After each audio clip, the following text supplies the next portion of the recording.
Welcome to C.O.I.L, Class of Insight Learning. In this temporary or maybe longer term playlist series on YouTube, whether I upload this to the main channel or digs or for other ones for that matter, maybe even Toy Cashin for that matter, we're going to talk about insight and we're going to talk about a few things for at least 3 to 6 plus videos in this playlist, wherever this goes, about how insight works in my opinion and experience, and see how I can go about teaching that to any of you viewers or audiences alike, and see if it can approach you guys in a way that may or may not be helpful, but it will still breach a certain light. So in this episode, we're gonna do not so much an introduction, but we're gonna do one thing right off the bat about the teaching. I'm gonna try to relay this idea about how effect is not as important as you think it is.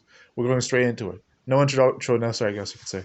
So why is effect not necessary? It's like, when you think about something that does not have to be in your life, are you assuming that it's pointless, or that it just doesn't have to be your number one priority, or that it even has an irrelevance to what you're really doing in the meantime at any given moment, time, and place? When you use insight, you're not just thinking about the things that sparkle and pepper and sprinkle over the good things or the mandatory things, or even the so-called uh, actually legit things in your life or guaranteed. You're not worrying about that with insight. You're just using it because you can apply it in a way that helps you. But does it have to matter how effective that is? And what I'll say is that for this lesson, take this with a grain of salt. But my understanding is that for effect to truly matter, you have to already be using insight for the right reasons. You have to already understand that there's nothing that it has to result in to be as effective as it could be. But that's why I'm saying that effect does not matter as much as you think. I would have just said maybe a minute before making this video that effect doesn't matter in the first place or at all. But that's a bit of a disingenuousness for its own wake. It's like effect can be a priority. It can be a higher scale of well, its own effect. It's like how you use it matters, but you don't need something to be effective to be insightful there and through. The reason that you don't want a result with your insight is because for the idea to truly be brilliant and significant, it stands on its own merit. Your insight is something that you can use for things that make you have the results you want in your life. But you don't have to say, like, avoid living under a bridge or not be as successful to make this sound a little counterintuitive. That's a bit of an own take for maybe a bit of a personal job at that kind of thing. I'm not trying to be a bit judgmental or a jerk here, but hear me out. What do you think makes insight beautiful? Is it the fact that you can use it to be a smart kind of figure? Is it the idea that maybe your results in your life do matter and can be achieved through the application of certain findings and ideas? Or is it because you know that even without those things, you still become a much more valiant and pure person?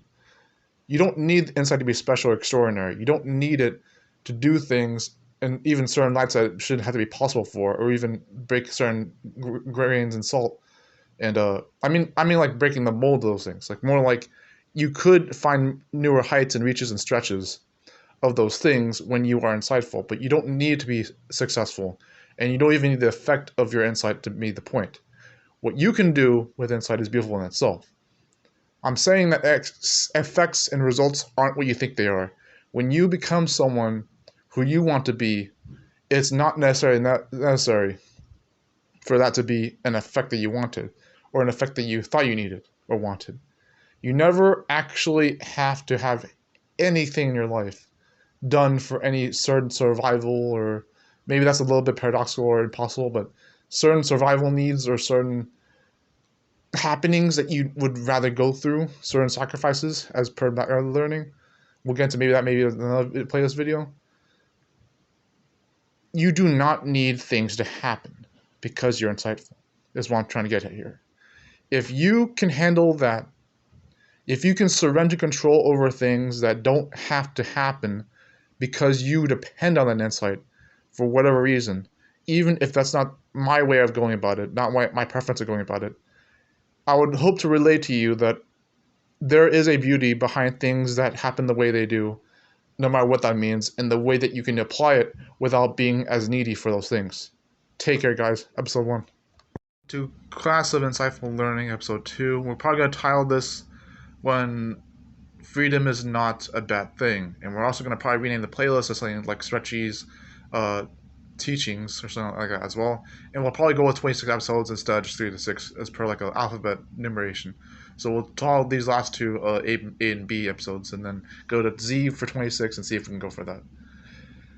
Freedom is not bad. Now, why would anyone in their right mind assume, as per insight is concerned, that freedom is a bad thing? It's the idea that as far as complexion and simplicity are concerned, when you see simplicity being beautiful and simple and freeing, there are also people like me who will see complexion and complexity and complications being beautiful and freeing and pleasant. It's like and simple in their own paradoxes, I guess. But when freedom is seen as a bad thing, it's not supposed to be a contrarian's gambit of I don't care about freedom or I don't want to be free. It's more like, if I am free, what would the point be? It's like, what would the actual positive net gain would be from the freedom, even if it was supposed to be inherently good? And it's like, this is an idea that exists in my own insight alone. It doesn't have to be so much a teaching, but I'm going to apply it in a way that hopefully teaches you something different anyways. Not all these lessons are going to look like their lessons, but they're going to still be their own independent examples and ideas. So sometimes they'll maybe have specific world examples, but nonetheless. The reason I personally thought that freedom was not a good thing is because it, not so much from it not being one of my own priorities at first, it was the idea that with freedom, you would be back-ending some of the other priorities that one might have otherwise. It's like, if you don't, for example, if you don't care about how you survive, making sure that someone else saves your life. This is a big part of why I couldn't handle the bus dilemma years back. The idea of listening to someone so that you can tell that you can save your life without knowing what the danger was. There's a long story. That story is very simple and small, but I'm sure some of you have heard about the bus dilemma before. But and my line of thought was that I would not want to survive if it meant that I wouldn't know what was coming to make that compromise. And some people may think that that's a bit of a contrarian's way of being insane, but if you think about it, if you really trust and have a non-judgmental approach to that, and I can get into non-judgmental later as well, you understand that the ideas that even do compromise a lot of things in this life, even to the chagrin of the end of the world, they deserve to be liberated themselves. But that kind of freedom sounds dangerous, and that kind of freedom also sounds like it's not even worth it. It sounds like it's a kind of freedom that you would only give a modest to gosh, a crazy person or someone who is a villain or a waste of time. It doesn't have to come across that way, though. There's the point being that when I think of freedom being less of a priority or not being as worthwhile, at first, it's not to be contrarian and to tell people I don't think freedom matters. It's the thing with what it means to be free instead of other things in my life, other priorities I happen to have, the other ways I see the world, and the other ways I reimagine it otherwise, whether it's on purpose or an accident. That being said, I have now tried to become a bit more lenient and responsive on the idea of freedom being good the way it is, and understanding of why it could matter in my life and how to apply it better in that way, in that perspective. So what I could teach you in this video, in this episode, is that freedom is not a bad thing as far as insight's concerned. It's like when you try to be someone who does not have to have their options in line, to realize that you have options more than any kind of lack mindset would ever give you, because that's the idea with abundance mindset. When you're in scarcity, you don't see the options that you do have. When you're in abundance, they come to you even if you didn't inherently have other ones. And that's a bit of its own truth, but it's like maybe darker at that point. But I'm not going to tell you in some objective light that freedom has to matter. What I will tell you is that, from my understanding, is that when you become someone who can see their options, expand on them, and make the most out of them, you get to choose your own priorities regardless. My insight lesson for you today, if even as per practice, is to find out what matters to you. What are your priorities higher up in the list? And don't distinguish so much the idea of freedom being higher or lower for yourself, but ask yourself, Why would freedom be good? To the next C.O.I.L class of insightful learning, Stretchy's Teachings of Insight, lesson C of the alphabet, which is episode 3. We're going to talk about either, this shouldn't be indecisive for a video I don't edit as much, but we're either going to talk about how philosophers are not bad people, which wouldn't be too insincere of the last video, because it's kind of like a little bit of a stretching part, but the freedom aspect of that video. And maybe even we talk about, because I meant to imply some things about like justice and other things. Oh, no, I know what to talk about. Okay, got this. We got this in 5 minutes. Okay. So as I want to be, maybe. We're going to talk about the burden of square one. So most people in this life, from their own standpoint, should have some form of operating themselves in a way where they can order their lives in a way they don't have to be at the beck and whim of everything that happens to them or for them. Pretty much always for them, but that's a spiritual aspect of it. What I'm saying is, you should hopefully find some way to respect yourself to have certain boundaries. And by that aspect, if you can't have boundaries or self-respect without implying that you hate yourself per some emotional extreme, or per some other extreme being that you don't even think that boundaries and respect are a good thing. That used to be me, by the way. You should try to at least order your life otherwise. The boundaries might be inherent otherwise, the respect might be inherent otherwise, but try to order your life and organize it the best way you can. Even if you still want to be a top-notch person in other ways anyways. Does not be too different for that, or otherwise a hot shot. But why is it not a why would it not be a burden to be a square one? Some people find that their lives seemingly feel so unfair that they don't know how to tell whether they're getting too much of the wrong things on accident, or even too many of the best things without knowing that they were good in their lives. I've described one other philosophy on this channel called the honor curse, where someone respects you for something that you didn't even do wrong in the first place. You didn't have to learn a certain lesson, you just happened to be there in the moment of their idea of right and wrong, and right place, wrong timing, or vice versa, or both or neither. And that could be a bit annoying to deal with, to have to wonder, why is it that if I am truly square one with this moment, not necessarily working with my wants or my needs, but having to be in certain situations where you don't have to be seen as the villain or the wasted result or time, and then it can still be a bit of a unfortunate circumstance. Could be projection, but we can work with this. This lesson is mostly about the idea that you should not have to be ashamed of working with too much or too little, whether you realize it or not. If anyone knows what I mean by square one, it's basically not working with too many other wants other than your needs. Maybe your survival, maybe your career path, maybe even just being a good person without worrying about your ambitions. But some people are so hard on others to the point where they over-justify and even input justice, for example, of a specific kind, without being too specific, that there is something wrong with how that's being done, even if it wasn't supposed to be malicious by intent. And then the intent matters, if not almost more than the actual actions, in my own controversial philosophy, but we'll get into that maybe in another video yet again. Don't be hard on yourself if someone takes what you did wrong on accident, but at the same time, try to apply some form of self-respect, as well as per my own opinion again.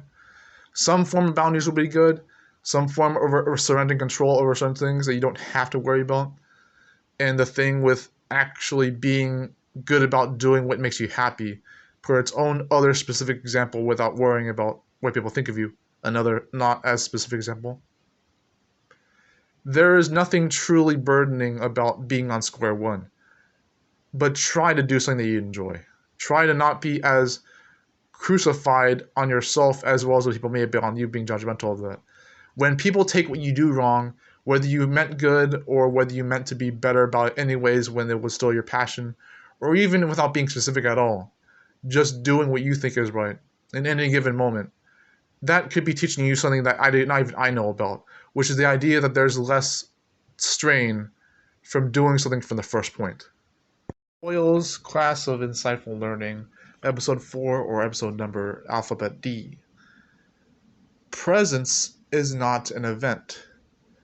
It is an understanding. There are lots of people on the YouTube space who seem to put, for the record, that as a content creator, you should make the most out of someone's time. And if your video is shorter or longer, no matter what, even if it was longer, it would still have to have content.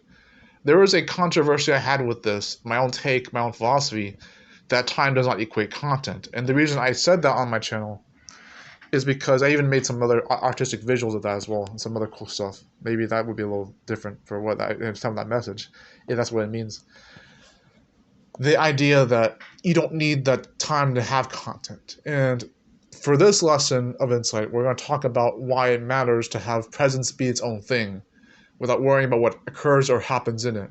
Just let it be its own understanding. And even understanding can imply something's happened or are eventful, but it's a little, wazy with that.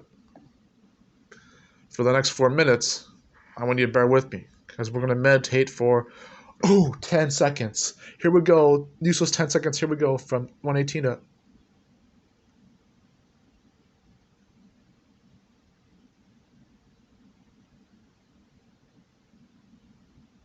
Did any of you click off yet? You wouldn't have to for that to be brief, but if 10 seconds is brief for anyone, then who knows? That's my point, though. Is like... And it seems annoying to have to say it like that, or even make an example that silly and still frustrating to point it out like that. But again, that is my point.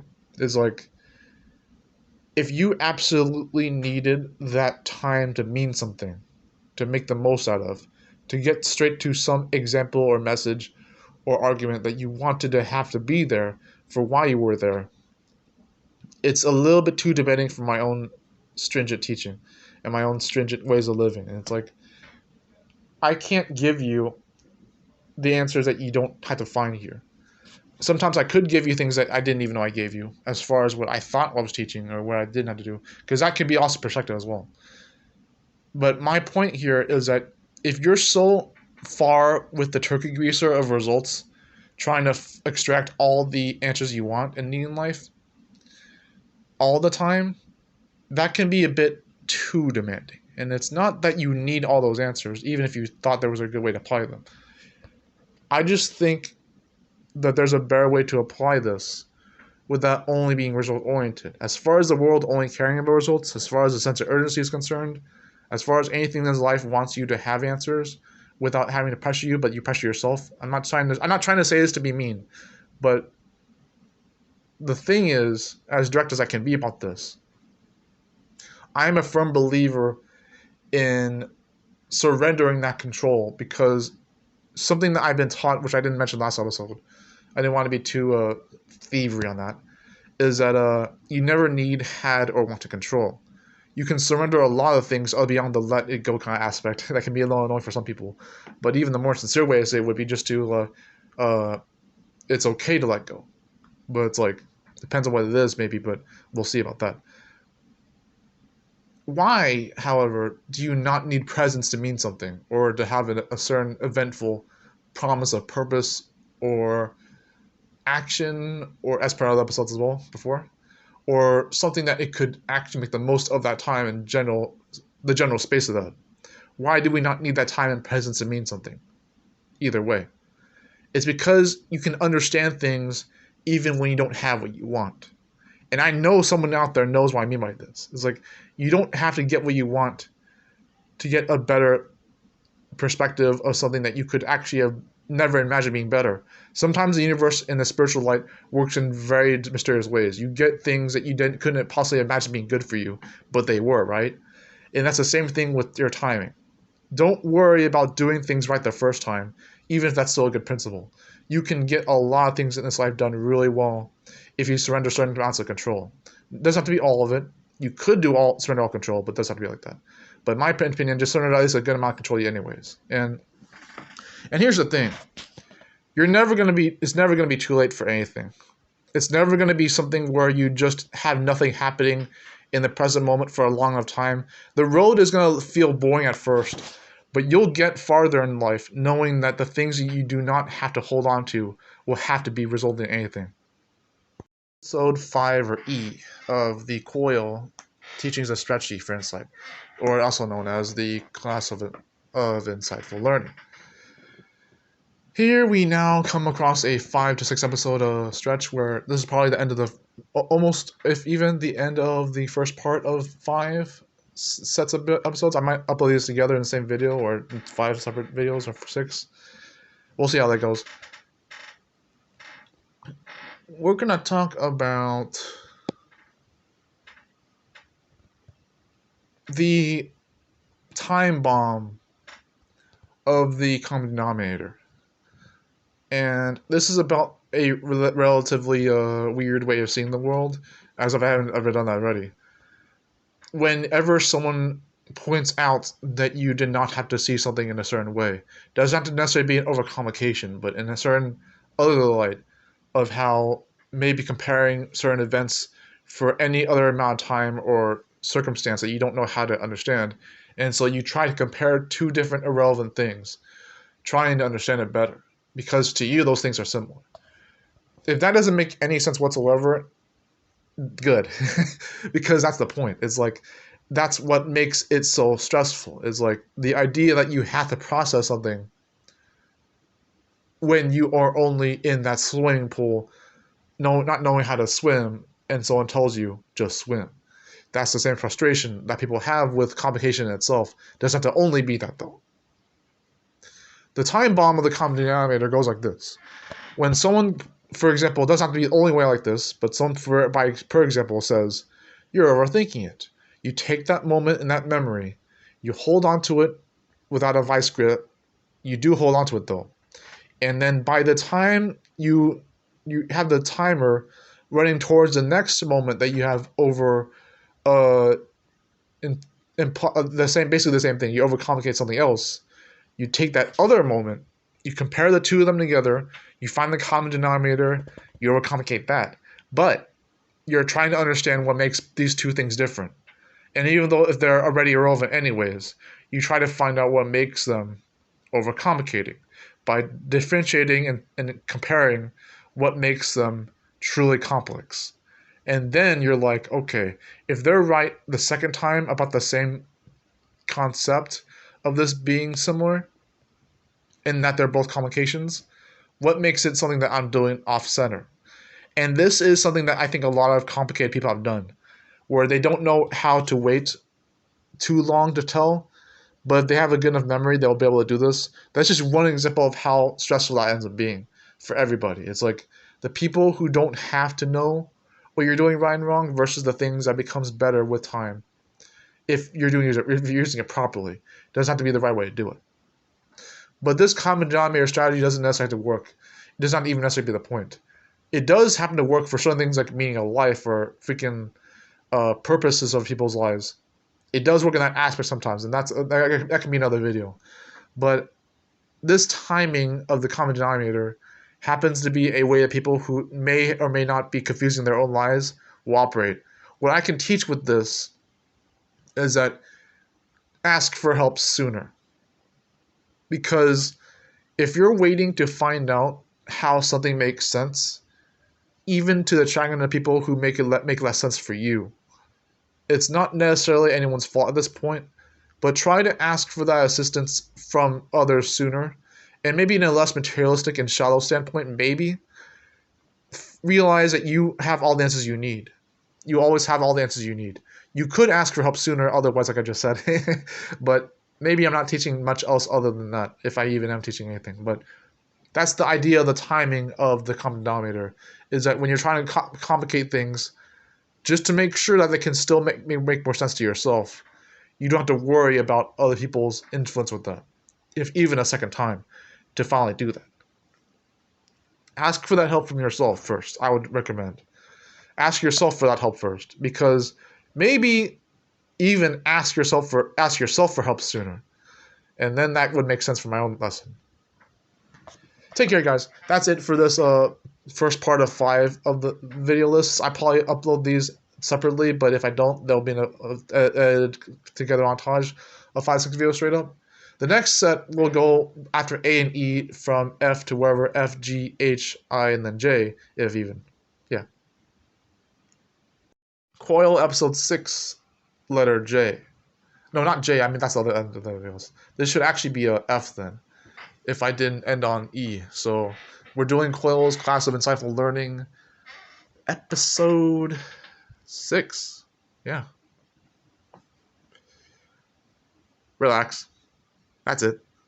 That's it, really. Just take time things at your own pace. Learn to balance things for yourself. This is gonna be a bit of a relative video to the second episode, because I mentioned in that one about how you don't want to have to worry about making, even the first episode for that matter, some things like that, where you don't have to worry about making sense out of things. Maybe just episode 4 then. A lot of this collected pretty well, didn't it? About not worrying about how things have to make sense with your insight. And even more so, even in a more atmospheric sense, please just chill out. I'm not trying to be the bad guy here. I'm just trying to gather this together in an umbrella sense, making sure that this playlist works all as I think it would. Maybe it doesn't have to, but. And here's the thing, though. Some of us don't realize what it means to actually be on our own good terms and take our time and have a cool down of literally just cool the fuck off. Literally just. But no, here's the thing though, like, because some of us, like I'm saying, like some of us do not realize how hard we are on ourselves until someone else points it out, or some other circumstance points out for us. And yeah, when we take a break from something that may be stressing us out, we sometimes have to realize how much more relaxation is warranted. It doesn't necessarily mean stop working. It doesn't even necessarily mean never care about anything ever again. But some of us push way too hard, man. Some of us push like we get so desensitized from how hard we work that we don't even realize. Like, again, some of the other episodes may have pointed this out before. You have to find a way to be less burdened on your own work. You don't have to constantly take breaks and forget to work, but you do have to make sure that you're taking yourself on your own ease. Sometimes this can be hard because people will pressure us either way. Circumstances will push us either way. And it can be very difficult to time that if things make it seem like it's not meant to be there. But don't be fooled. It is. If you realize it, if you feel it, it's meant to be there for sure. That realization is warranted whether it's legitimate or not. Don't even care about it being legitimate in the first place. Relax and de-stress on your own time. Find ways to do that without my assurances being as higher level-headed or lower level-headed as I want them to be. I don't care. I don't care too much what your perspective is. That's up to you to decide. But I do care enough to teach you this or whatever. But what I'm saying basically is don't worry about what I'm saying, even if it's not the best way to say it. But try to relax. Try to be someone who can be on their own time with this. And I got 2 more minutes to spare for this. But we will push for 5 again if we can. But this first part in my room with 5-minute episode parts, I haven't found it to be stressful to do. Maybe it's the fact that I'm not pushing too hard on these videos to be like something I don't need them to be. That could be relaxation itself. But at the same time, I'm clearly having attention with this to teach insight and to make sure that I know what it means to be someone who cares enough to do so. The relaxation, however, that is something that you have to do on your own, as well as me.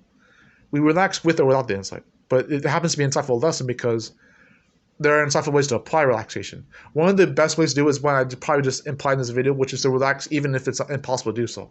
You have to make time for a lot of these things. You have to be careful about not listening too hard to responses of people or circumstances that make it look like you can't relax. Don't feed into that. Relax anyways. You deserve a break from the hard work that you may or may not realize you're doing.